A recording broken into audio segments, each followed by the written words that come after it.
건강하기 위해서 아니면 경제적으로 어려웠는데 이 경제적인 어려움이 좀 해결되기 위해서 아니면 마음적으로 너무 고통스럽고 힘든 일들이 있는데 이런 일들이 잘 해결되기 위해서 이래서 이제 종교를 찾기 시작하는 거죠. 그거는 기독교뿐만 아니라 우리가 알고 있는 많은 종교를 참여하시는 분들이 갖고 있는 기본적인 마음에 대한 부분입니다. 우리는 또 이런 부분에 있어서 저희들도 고민하게 되는 거죠. 그러면 저희들에게 있어서 이 복음을 어떻게 전해야 될 것인가라는 고민도 사실은 하게 되는 부분들이 있습니다. 특히 성도님들의 삶에 어떤 어려움이 있고 우리가 살다 보면 여러 고통에 대한 부분이 있잖아요. 제가 제 친구를 40에 주님의 나라로 보냈었는데 또 며칠 뒤에 저희 자매가 자매 친구를 주님의 나라로 보냈습니다. 그러면 그 친구는 39이었던 거죠. 교통사고로 일이 일어나고 또 한 친구, 제 친구 같은 경우는 암으로 인해서 일찍 부르심을 받는 일이 있었었는데 거기에서부터 여러 가지 고민들을 하게 됩니다. 저희들이 주님을 믿는다라고 얘기했었을 때 기본적으로 우리는 암암리에 어떤 생각을 갖고 있냐면 삶의 편안함과 안식들, 마음의 쉼과 또 육체적인 건강들 이런 것들에 대한 생각들을 적지 않게 많이 갖게 되고요. 또 물질적인 부분에 있어서도 주님께서 잘 채워주실 것에 대한 생각들 이런 것들을 저희들이 많이 가져가고 있죠. 그러다 보면 저희들 삶에 때로는 이런 어려움이 닥치게 될 때 건강의 어려움이 닥치든지 아니면 물질적인 어려움이 닥쳤을 때 그때 딱 생각나는 건 왜 주님은 나에게 이렇게 하실까라는 생각이 나도 모르게 확 올라오게 돼요. 사실 비단 이런 것뿐만 아니고요. 제가 제 자신을 갖고 놀랄 때가 많이 있는데 약을 먹다가 약이 뚝 떨어졌는데 없어졌어요. 순간적으로. 그런 경험 있으시나요? 약을 먹으려고 쫙 띄었는데 얘 비닐로가 잘못 띄어져 가지고 약이 뚝 튀어서 다른 데로 들어가 버리는 거예요. 그럼 머릿속에 나도 모르게 딱 올라오는 생각이 왜 이렇게 하셔? 라는 생각이 머릿속에 딱 튀어 올라와요. 잘못을 누가 했어요? 제가 했습니다. 근데 거기에 대한 원망을 누구를 하고 있냐면 하나님께 알게 모르게 나도 모르고 툭 튀어나오는 원망들. 몸이 다쳤어요? 몸이 다치면 내가 왜 이렇게 실수했을까라고 생각을 하는 게 아니라 왜 주님 자꾸 나에게 이렇게 힘들게 하시지? 라는 생각이 나도 모르게 툭 튀어나오는 부분들이 적지 않게 있습니다. 네, 이런 부분들을 통해서 우리는 내 삶에 어떤 도움이 종교를 통해서 기독교를 통해서 내 삶에 어떤 도움을 얻어야 된다는 생각을 적지 않게 갖다 보니까 우리가 복음을 전하는 데 있어서도 조금의 고민들을 하게 되는 부분들이 있습니다. 교회를 처음에 소개할 때 아니면 주님을 소개할 때 성도님들이 어떻게 소개하시는지에 대한 부분이 좀 궁금할 때가 있습니다. 교회 나오시면 평안해요. 마음의 위로가 돼요. 아니, 교회 나오시면 건강해요. 아니면 교회 나오시면 물질적으로 어려움이 없어져요. 라고 이야기하고자 하는 마음이 적지 않게 우리들 마음 가운데 생길 때가 있다는 거죠. 얼마 전에 여기 지나가면서 어떤 분이 이제 전도지를 딱 주시더라고요. 그래서 전도지를 딱 받았는데 타이틀이 뭐냐면 치유 집회예요. 그쪽에서 치유 집회를 하는데 성령의 역사 치유 집회를 하는데 오라고 이렇게 하는 종이를 받았습니다. 복음을 전하는 데 있어서의 주객이 전도되어 있는 이런 모습이라는 거죠. 우리가 복음을 왜 전하느냐는 거예요. 제일 중요한 이유. 복음을 전하는 가장 큰 이유는 그 사람의 영혼에 대한 부분인데 교회가 당신 지옥에 갑니다. 당신이 이대로 살다 그러면 하나님의 진노 아래 놓여져 있습니다. 그러니까 예수님을 믿어야 됩니다. 라고 얘기하면 사람들이 거기에 대한 반응을 하지 않는 거죠. 근데 어떻게 얘기를 하면 반응을 하냐면 당신 교회 나오시면 행복해집니다. 당신 교회 나오시면 건강해집니다. 육체적으로 어려우시나요? 주님께서 치유하십니다. 교회 나오시기 바랍니다. 라고 얘기한다 그러면 사람들 마음 가운데 혹한 마음이 생기는 거예요. 왜 사람들은 그것에 대한 관심이 가장 크기 때문인 거죠. 물질, 가정의 평화, 아이들이 잘 되는 것들, 건강한 것들 이런 것이 사람들이 갖고 있는 기본적인 그 리즈이기 때문에 추구하는 마음들이기 때문에 그런 거에 대한 얘기를 들으면 뭔가 혹한 마음을 갖게 되는데 영혼에 대한 얘기를 하면 사실 별 관심이 없는 부분들이 있습니다. 그러다 보면 저희들도 복음을 전하는 데 있어서 자꾸 외적인 것을 먼저 얘기하려는 부분들이 적지 않게 있다는 거예요. 당신 교회 나오시면은 뭐 결혼할 수 있어요. 교회 뭐 여러 청년들이 있으니까 만날 수 있어요. 라는 이야기를 한다든지 아니면 교회 나오게 되면 여러 사람들을 만나니까 마음의 위로가 될 수 있어요. 라는 것들을 먼저 던지는 부분들이 없지 않아 있습니다. 물론 그것을 저희가 무시할 수 있는 것은 아닐 겁니다. 어떤 면에 있어서는 그 사람의 마음을 얻기 위한 부분들도 필요한 부분들이 없지 않아 있지만 그럼에도 불구하고 저희들이 조금 조심해야 되는 건 주객이 전도되면 그 사람이 나올 이유, 교회에 나올 이유가 없어지게 됐었을 때는 그의 마음의 중심도 없어지게 된다는 거죠. 그래서 저희는 오늘부터 시작된 이 갈라디아서를 통해서 당시에 복음을 전했던 바울, 그러면 그는 우리하고 좀 달랐을까라는 거예요. 바울이 당시에 복음을 전하는 시대적인 모습을 보게 되면 지금의 우리 시대하고는 우리는 달라라는 얘기를 적지 않게 많이 갖고 있지만 당시가 달랐을까요? 그러지 않습니다. 당시도 지금의 모습에 어떤 모습의 차이가 있을 뿐이지 동일한 모습을 갖고 있었어요. 특히 유대인에게 먼저 복음을 전했던 바울의 모습들 아니면 이스라엘 사람들에게 있어서도 복음의 시작은 누구부터 시작이 됐냐면 유대인에게 시작이 됐던 거죠. 유대인에게 복음을 전하게 되고 그들이 주님을 믿었다라고 얘기하면서도 발생하는 문제들이 있었던 거예요. 그거는 뭐냐면 그들이 갖고 있었던 문화, 이스라엘이라는 나라가 갖고 있었던 기본적인 전제에 대한 부분에서 그들의 생각을 자꾸 바꾸지 않으려는 마음이 있었다는 거죠. 더 중요한 것에서부터 이제 예수 그리스도의 은혜에 대해서 처음엔 감사했다가 시간이 조금 지나면서는 다시 무엇으로 돌아가려고 그러냐면 예전의 습성으로 돌아가려고 하는 마음이 적지 않게 그들에게 있었다는 거죠. 그러니까 그들은요, 구원이 그것만으로는 부족하다라고 생각이 되는 거예요. 그럼 거기에 무엇을 자꾸 섞으려고 그러면 그 외적에 그들이 했던 행동들, 이런 것들을 거기다 자꾸 섞으려고 노력했던 거죠. 이런 일들이 많이 발생하다 보니까 바울은요, 갈라디아서를 쓸 수밖에 없었습니다. 그래서 갈라디아서를 나중에 저희 또 부서별 예배하실 때 공부하시겠지만 그래서 깊은 부분들은 말씀은 안 드리지만 개략적으로만 말씀을 드린다 그러면 갈라디아서를 보면 인사말이라든지 무엇인가 그들에게 해야 그 기본적인 형식을 갖추는 부분에서 조금 부족해요. 왜냐하면 바울은 지금 급한 마음을 적어야 되는 상황이 생긴 거예요. 그게 유대인 그리스도인들 중에 할례를 행해야 된다 아니면 율법을 지켜야 된다라고 얘기하는 사람들이 발생하다 보니까 이 복음에 불순물이 들어오기 시작했던 거죠. 그래서 생긴 이 불순물에 대한 부분들을 해결하기 위해서 갈라디아를 쓰다 보니까 갈라디아서가 조금 다른 서신서보다는 형식적으로는 조금 안 맞는 게 아니라 뭐 보통 우리가 편지를 보내면 인사말 그다음에 교리 뭐 그런 어떤 기본적인 바울이 쓰고 있는 형식이 있었었는데 그 형식하고는 조금 다른 모습을 가지고 있습니다. 급하게 무엇인가를 얘기하려는 그런 마음이 적지 않게 갈라디아에서는 등장하게 되고요. 아마 바울이 이 갈라디아서를 쓰게 됐었을 때 1차 전도 여행이 끝난 직후라고 저희들이 생각하고 있습니다. 그러나 사도행전 15장에서 보면 예루살렘 공의회가 일어나죠. 네, 예루살렘에서 회의가 있는데 그 회의에 대한 내용은 여기에 등장하지 않습니다. 비슷한 내용을 같이 회의하게 됨에도 불구하고 갈라디아에서는 그거에 대한 언급이 없는 걸로 보면 아마 공의회가 일어나기 직전에 이 편지가 쓰였을 것이라고 보여지고요. 또 보시는 그러한 그 학자들마다 조금의 차이들은 있지만 갈라디아서니까 정확한 건 뭐냐면 갈라디아인들에게 보낸 것만큼은 확실하겠죠. 그거는 확실한데 북쪽에 있는 분들에게 보냈냐 남쪽에 있는 분들에게 보냈냐라는 것에 대해서 여러 또 나름대로의 그 논란들이 있습니다.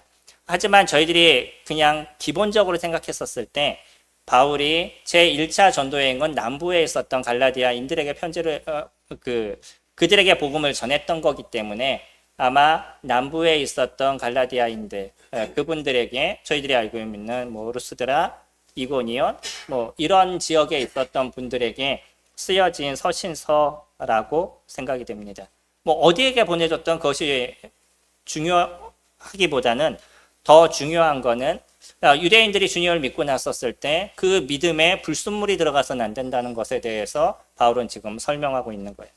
저희 6절 말씀 보시면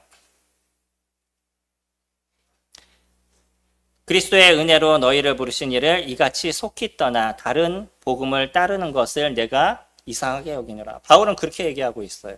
그들이 들었던 복음이 얼마나 놀랍고 귀한 것인데 여기에서 그들이 속히 떠났다는 거예요. 거기에다가 바울은 더 고민이 됐던 게 뭐냐면 그들이 그렇게 하는 자체가 이상하게 느껴진다는 거죠. 예수 그리스도를 믿음으로 주님이 나의 주님이십니다. 나의 하나님이십니다. 라고 고백했던 사람들이 시간이 지나면서 자꾸 외적인 것을 이야기를 하고 이것이 아니면 믿음이 아닌 것처럼 자꾸 얘기하는 이야기들을 들으면 마음이 어떠셔요? 이분이 주님을 믿은 건가? 라는 고민을 적지 않게 저희들도 하게 되죠. 바울의 마음도 그런 마음이 있었습니다. 그들이 그리스도만으로 인해서 만족하지 못하는 모습을 보면서 마음에 이상한 마음이 있었다는 거, 이상하게 여겼다라고 얘기하죠. 7절에 다른 복음은 없나니 다만 어떤 사람들이 너희를 교란하여 그리스도의 복음을 변하게 하려 함이라. 그러나 우리나 혹은 다른 복음은 없다라고 이야기합니다. 그렇죠. 우리의 복음이라는 자체는 아주 단순합니다. 복음이 무엇이라고 말씀드렸죠? 오늘 또 로마서 공부하시면서 또 한번 보시게 될 거예요. 로마서 1장 1절부터 17절까지는 복음이 무엇인지를 저희들에게 정확하게 설명해 주는데 복음은 무엇이냐면 그건 예수 그리스도 그분 자체가 복음인 겁니다. 인사말인 그 위에 저희 같이 보시면 1장 4절 말씀 보시면요. 그리스도께서 하나님 곧 우리 아버지의 뜻을 따라 이 악한 세대에서 우리를 건지시려고 우리 죄를 대속하기 위하여 자기 몸을 주셨으니 라고 얘기하시죠. 그리스도 그분이 하셨던 일, 그것이 무엇인지를 저희들에게 설명을 해주고 있습니다. 누구의 뜻대로 이것을 이뤘냐면 아버지의 뜻대로 그것을 이루셨다라고 얘기해요. 복음은요, 예수 그리스도 그분이시라고 말씀드렸잖아요. 그러니까 복음은 예수 그리스도 그분이 하셨던 모든 것, 그분 자체가 복음인 거예요. 그러니까 예수 그리스도 그분이 육신의 모양으로 이 땅에 오신 것, 왜 그분이 육신의 모양으로 이 땅에 오셔야 된다라고 말씀드렸죠? 그분이 만약에 육신의 모습이 되지 않으셨다 그러면 우리를 위해서 죽으신다는 자체가 불가능하셨기 때문인 거예요. 우리와 동등된 모습을 가지시기도 하신 거고요. 그리고 더 중요한 거는 죽음을 위해서 영이신 그분이 육체의 모양을 안고 이 땅 가운데 오시게 된 거죠. 그리고요, 그분이 이 땅에서 3년 반 동안의 사역을 이루시고 십자가에서 죽음을 당하셨습니다. 이 죽음을 통해서 우리 죄에 대한 대속을 거기서 완전하게 저희들에게 이루어 주신 거죠.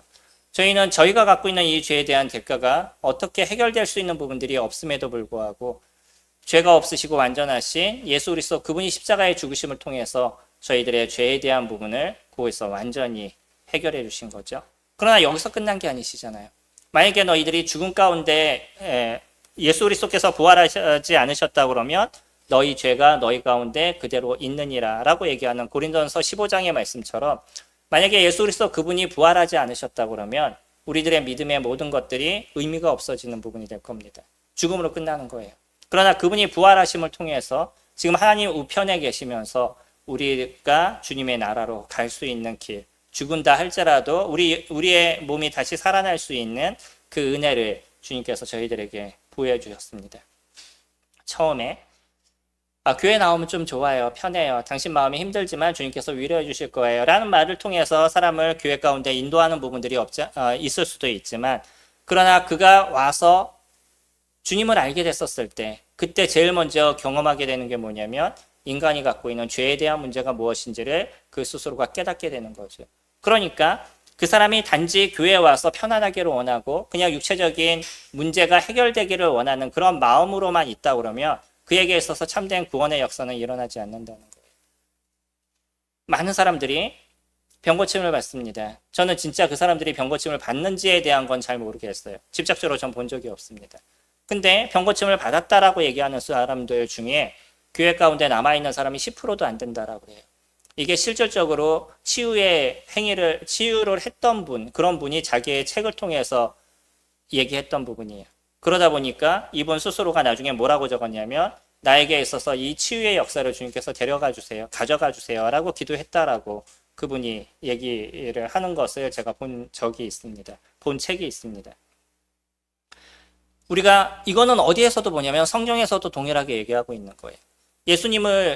예수님의 도우심을 통해서 치유를 받았던 사람들 중에 주님 앞에 돌아온 사람의 프로테지가 10%밖에 되지 않았던 거죠. 저희들이 알고 있죠. 문둥병자 10명 중에 그들이 치유를 받고 주님 앞에 돌아온 사람이 누구였냐면 한 명이었어요. 그것도 누구였죠?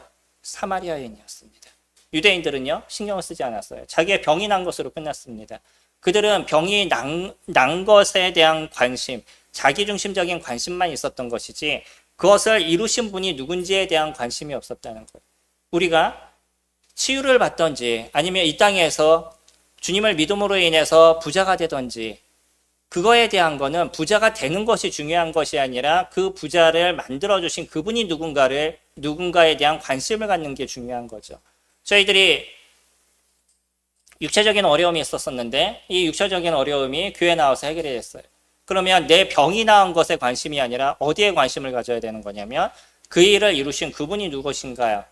이것이 아무나 할 수 있는 일이 아니고 전능하신 아버지 하나님의 아들이실 때만이 가능하다라는 것을 알게 됐었을 때 그분이 누군지에 대한 관심을 갖는 것, 이것이 중요한 거죠. 근데 여전히 내중심적이에요. 내 육체적인 나은 것에만 관심이 있고 내가 물질적으로 부유해진 것에만 관심이 있고 내 마음에 어려움이 있었었는데 그 어려움의 문제가 해결된 거에만 관심이 있다 그러면 그 사람은요, 하나님을 찾을 수가 없다는 거예요. 예수 그리스도를 믿을 수가 없다는 거죠. 그렇기 때문에 내가 주님 앞에 돌아와서, 내가 교회에 나와서 성경을 통해서 경험하게 된 첫 번째 문제는 내가 죄인이라는 걸 깨달으면서부터 시작이 되는 거죠. 내가 죄인이기 때문에 어디로 갈 수밖에 없는 존재냐면 지옥에 갈 수밖에 없는 존재라는 것. 그것이 내가 알게 됐었을 때 그 다음부터의 두려움이 나를 엄습하게 되는 거예요. 그리고 내가 가야 될 그 지옥의 형벌, 이것이 어떤 건지에 대해서 고민하게 됐었을 땐 누구에게 매달릴 수밖에 없어요. 예수 그리스도 그분을 매달릴 수밖에 없는 거죠. 지금의 시대 많은 사람들이 주님을 믿기를 어려워합니다. 그 이유는 뭐냐면 그냥 죽으면 끝이라는 생각을 대부분의 사람들이 갖고 있기 때문인 거예요. 거기에 대한 믿음을 갖고 있습니다. 제가 누누이 말씀드리지만 죽으면 끝이라는 것도 믿음인 거죠. 그 사람들도요, 경험해보지 않은 것을 그냥 그렇다라고 생각하고 있는 거예요. 죽으면 사후의 세계가 있다라고 얘기하는 것도 모든 종교에서 얘기하는 반반에 대한 얘기인 거죠. 근데 대부분의 사람들은 죽으면 끝이라고 생각하고 있습니다. 과연 그럴까요? 본인 스스로도 확신할 수 없는 것을 확신을 갖고 살아가고 있는 거예요. 그러니까 그런 사람들의 관심은 교회에서 얻어지는 그런 유익들, 외적인 유익들, 이런 것에 대한 마음을 갖고 있는 거죠.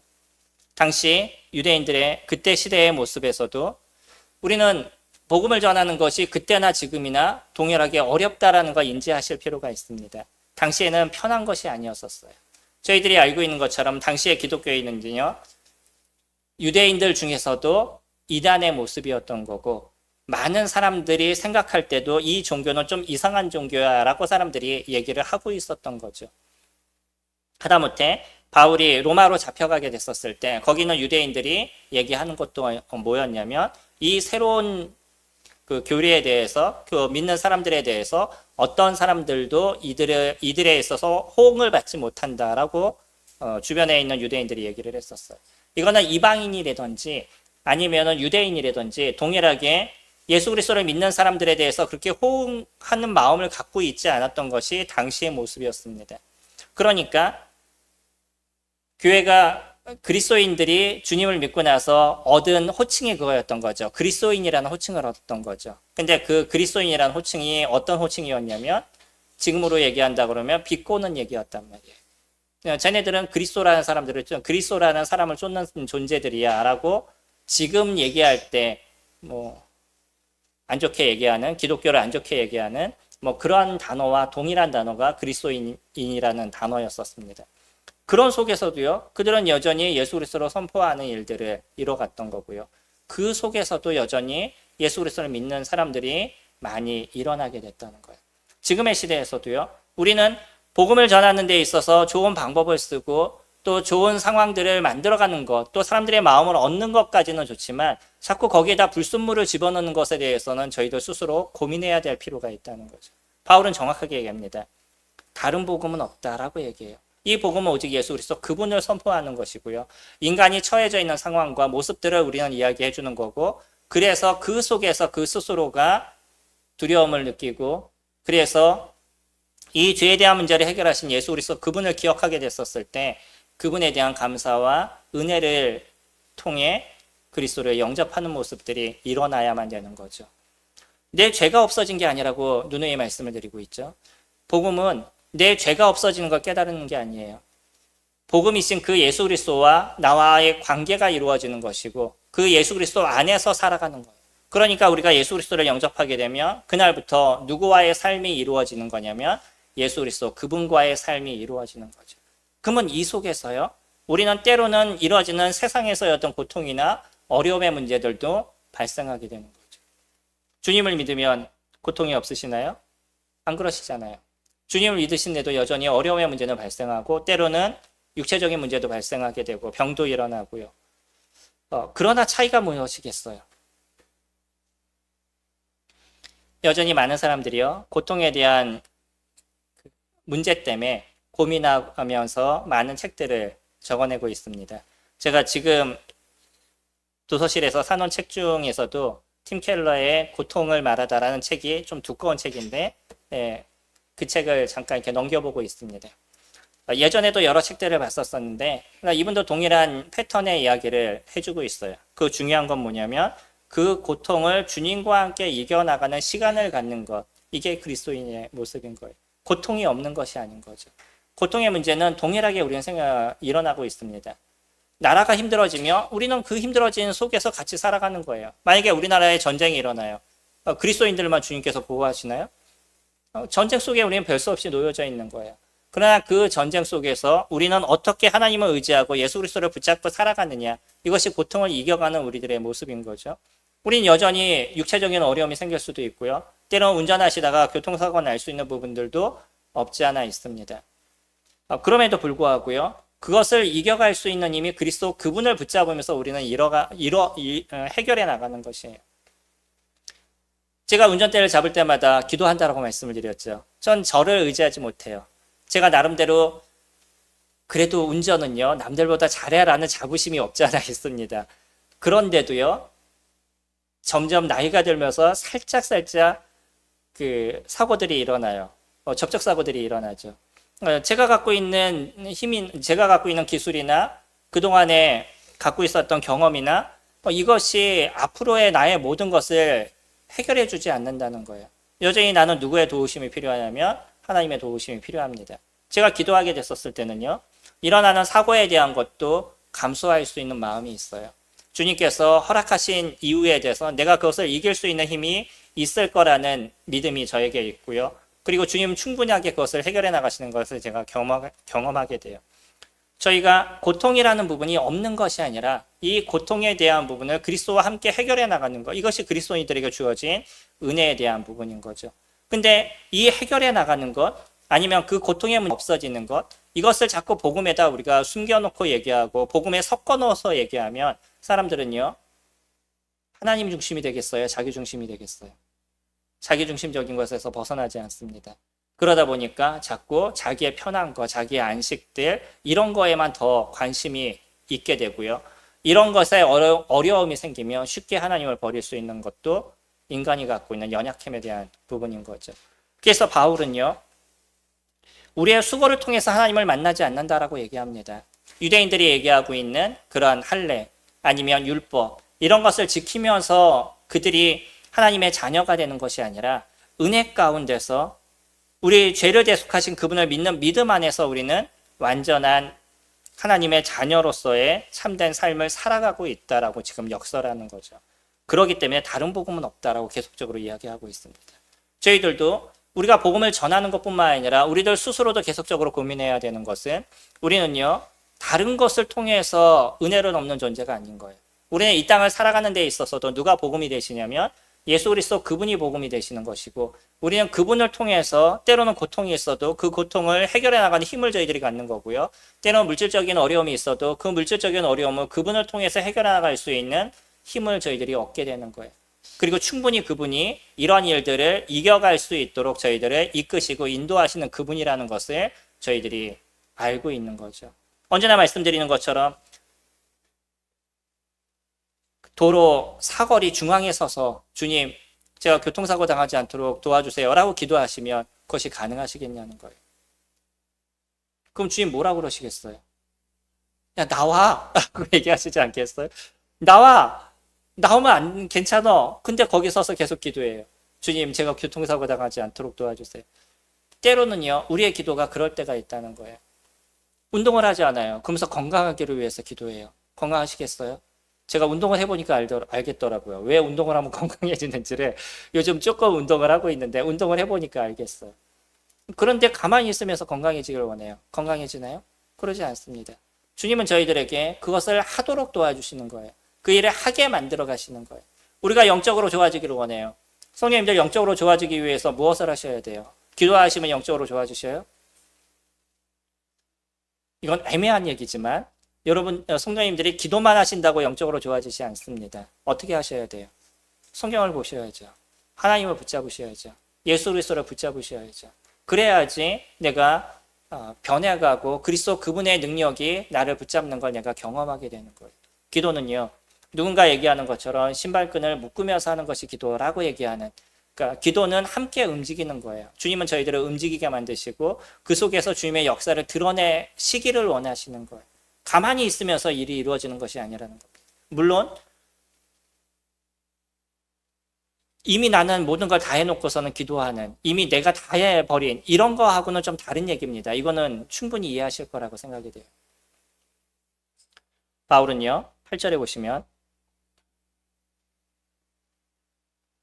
그러나 우리가 혹은 하늘로부터 온 천사라도 우리가 너희에게 전한 복음 외에 다른 복음을 전하면 저주를 받으시오. 아주 강하게 얘기합니다. 바울은요, 예수 그리스도 그분 외적인 그 무엇인가를 전하게 되면 그건 저주를 받을 것이다 라고 얘기해요. 하다못해 누구도 저주를 받을 것이라고 얘기하냐면 자기라도, 내가 여태까지 너희들에게 복음을 전했지만 나도 여기에 무슨 불순물을 섬긴다 그러면, 그리고 나와 함께하고 있는 사람들, 같이 복음을 전했던 사람들이라 할지라도 거기에 무엇인가를 섞는다 그러면 그는 저주를 받을 거라고 얘기해요. 또 누구도요? 천사도. 이스라엘 사람들에게 있어서 천사는 아주 독특하고 놀라운 존재입니다. 시내산에서 율법을 전해준 존재이기 때문에 율법을 소중하게 여기는 이스라엘 사람들에게 있어서의 천사들은요, 귀한 존재들인 거예요. 근데 그런 천사라 할지라도요, 만약에 그들이 다른 복음을 얘기한다 그러면 그들은 저주를 받을 거라고 얘기한다는 거예요. 이게 왜 무서운지 아시나요?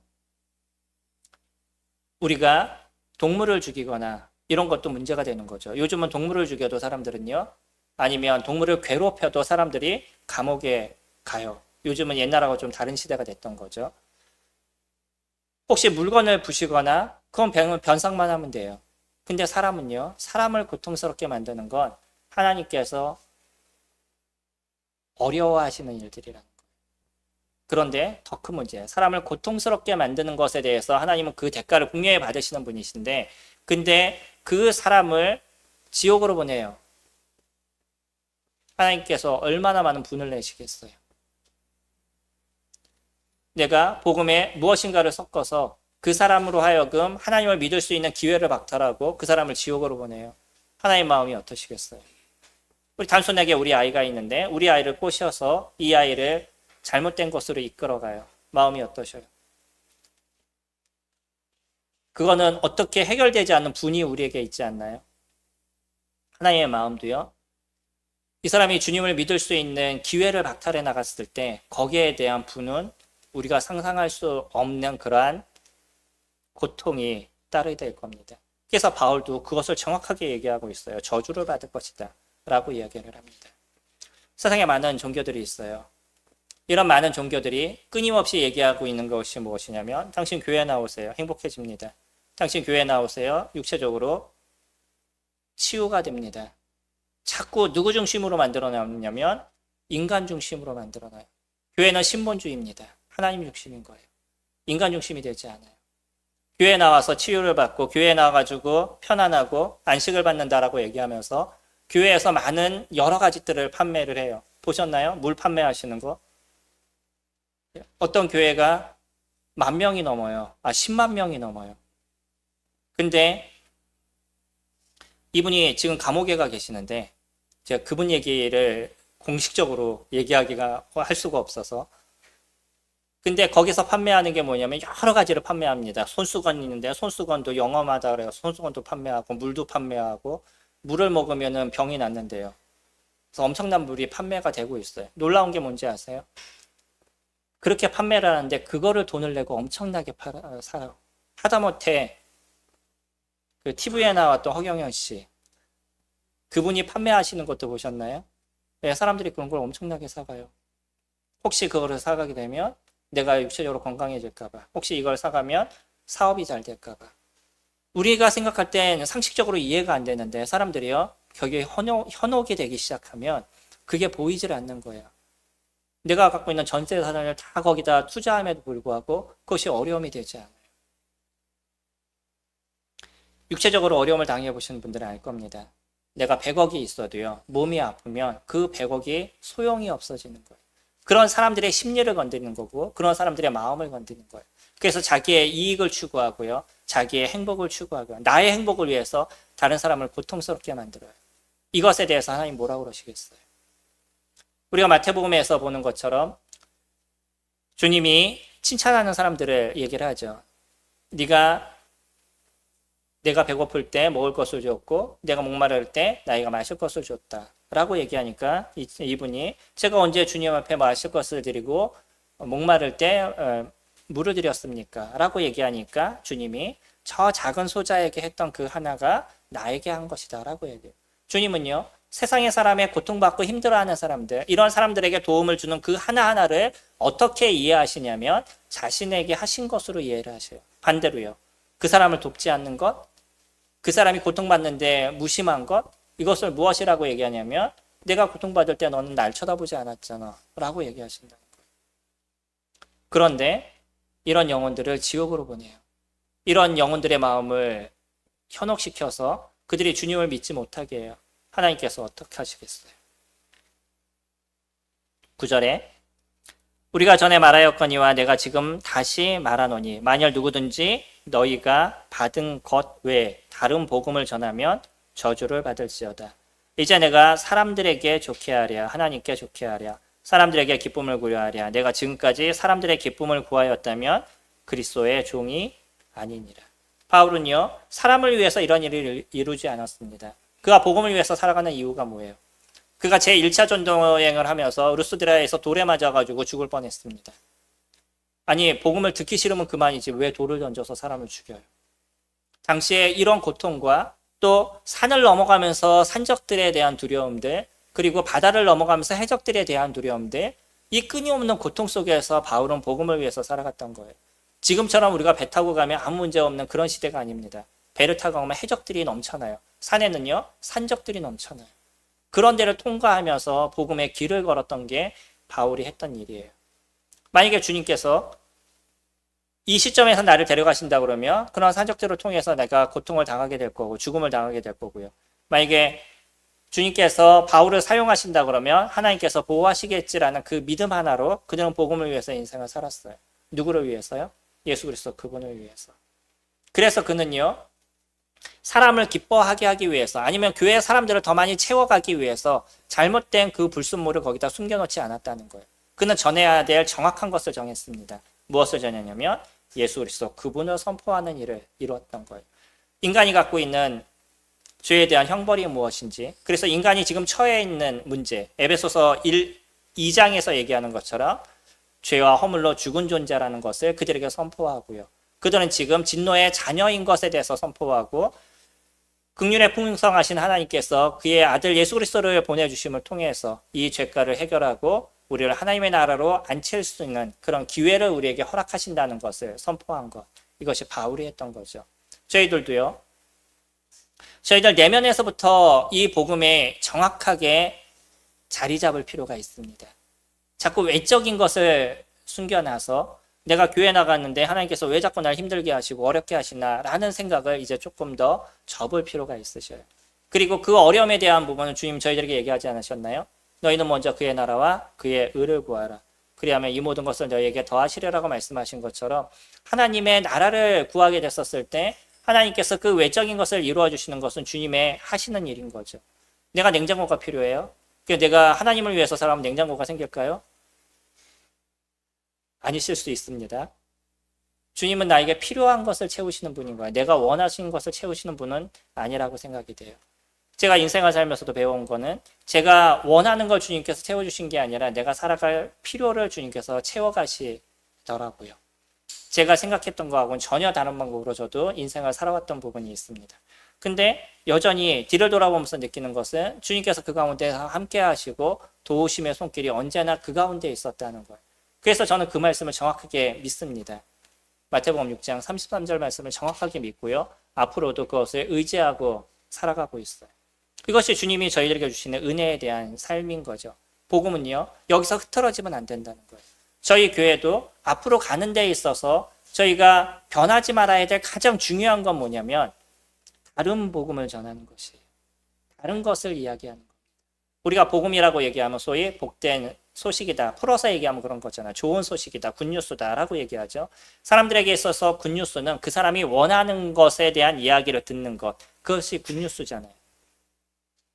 차가 없는 사람에게 당신에게 차를 사줄게요. 이게 굿뉴스가 될 거고요. 몸이 아픈 사람에게 당신의 병을 낫게 해줄게요. 아니면 좋은 약이 개발이 됐습니다. 이게 굿뉴스인 거죠. 요즘 암이 정복되고 있는 것 중에 하나가 우리나라에도 엄청난 그 암 기계가 생긴 거 아시나요? 여기 그 이름이 있는데 그 암은요 거의 90%에서 95%가 나요. 그 치료받으면. 근데 돈이 되게 비쌉니다. 한 번 치료받는데 5천만 원인가? 그리고 대기가 너무 많아서 들어가기가 쉽지가 않아요. 돈만 있으면 해결될 수 있는 부분들이 있습니다. 그런 소식이 전해지면 사람들에게 있어서는 희망인 거죠. 나에게 필요한 것에 대한 소식을 듣는 것. 이것이 좋은 소식이잖아요. 근데 우리도 자꾸 사람들이 얘기하는 좋은 소식을 전하기 위해서 그분의 입맛을 맞추려고 노력한다 그러면 복음이 문제가 발생하기 시작한다는 거예요. 저희들은 정확한 복음을 전해야 됩니다. 누구요? 예수 그리스도. 그분을 전하는 것이고요. 그분이 그 사람에게서 진정한 굿뉴스가 됐었을 때, 그 사람에게 있어서 진정한 복음이 됐었을 때 그 안에서의 생명이 이루어지게 되고 그리스도 안에서 살아가는 그 하루하루의 삶이 그리스도와 함께하는 그런 은혜의 모습들이 이루어져 가게 되는 거죠. 바울은요 10절에서 다시 한번 이제 내가 사람들에게 좋게 하랴 하나님께 좋게 하랴 사람들에게 기쁨을 구하랴 내가 지금까지 사람들의 기쁨을 구하였다면 그리스도의 종이 아니다라고 얘기하는 저희들도 사람을 도와주고 사람에게 위로를 해주는 건 좋지만 그러나 하나님 위에 서는 사람이 되게 해서는 안 된다는 거죠. 중요한 거는 하나님이 중심이어야 됩니다. 그리고 하나님을 기쁘시게 하는 그런 일들을 저희들이 이루어야 되고요. 그래서 복음을 희석시키시고 복음에 어떤 불순물이 들어가게 하는 이런 일들이 아니라 우리의 영혼에 대한 부분들을 정확하게 얘기를 해주고 그 사람이 그리스도 그분으로 인해서 참된 쉼과 안식의 삶을 살아갈 수 있도록 이뤄가는 것. 이것이 저희 교회가 지금까지 해왔던 일이고요. 앞으로도 해나가야 될 그런 일이라고 생각이 됩니다.